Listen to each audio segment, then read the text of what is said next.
On a winding Canadian road, flanked by majestic pines and birches, Arthur Sterling guided his Rolls-Royce Phantom, a titan of finance, accustomed to a world of calculated risks and multi-billion-dollar deals.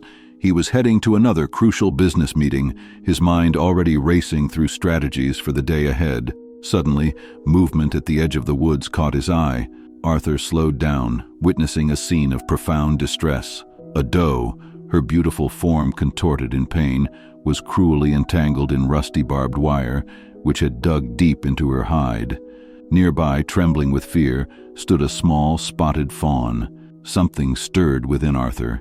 He smoothly pulled over to the shoulder and cut the engine. Opening the door, he heard the labored breathing of the trapped doe and the pitiful cries of her fawn.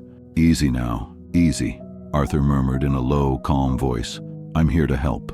From the trunk, he retrieved a tool kit, selecting heavy-duty wire cutters and pliers. Taking off his suit jacket, he slowly approached the terrified animal. Methodically, with intense focus, Arthur snipped through section after section, carefully freeing the wire from the wounds. His hands, usually busy signing contracts, were now stained with dirt and the animal's blood. Finally, the last piece of wire fell away. The doe stood, swaying slightly. Arthur treated her wounds with antiseptic wipes from his car's first aid kit and applied makeshift bandages. Then he remembered the basket of apples in his car. He brought a few over and placed them on the grass nearby. The fawn ventured forward first, followed by its mother, who began to eat. A genuine smile touched Arthur Sterling's lips.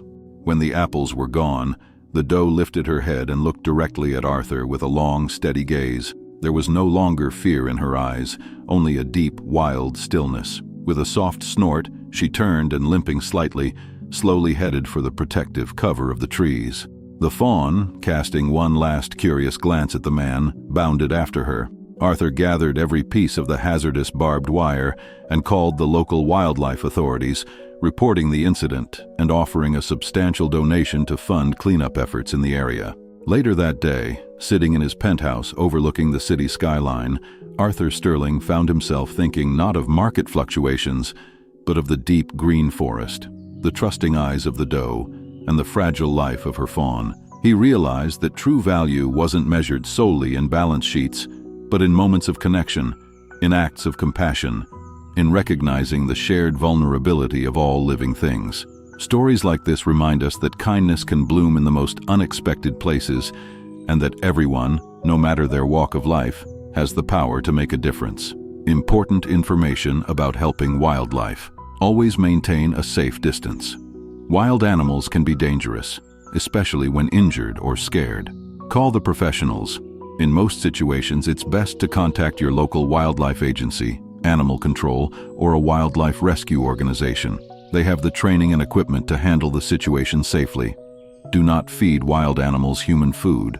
While Arthur's apples were a kind gesture in this story, generally, human food can be harmful.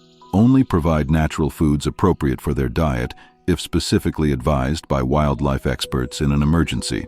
Statistics: every year, hundreds of thousands of wild animals are injured by discarded trash, fencing remnants, and other human-related hazards. In North America alone, it's estimated that over 30,000 deer suffer serious injuries from barbed wire each year. If this story touched your heart, please support us by hitting that like button, sharing this video, and subscribing to our channel. Your support helps us bring you more stories of hope, rescue, and the enduring power of compassion. Thanks for watching.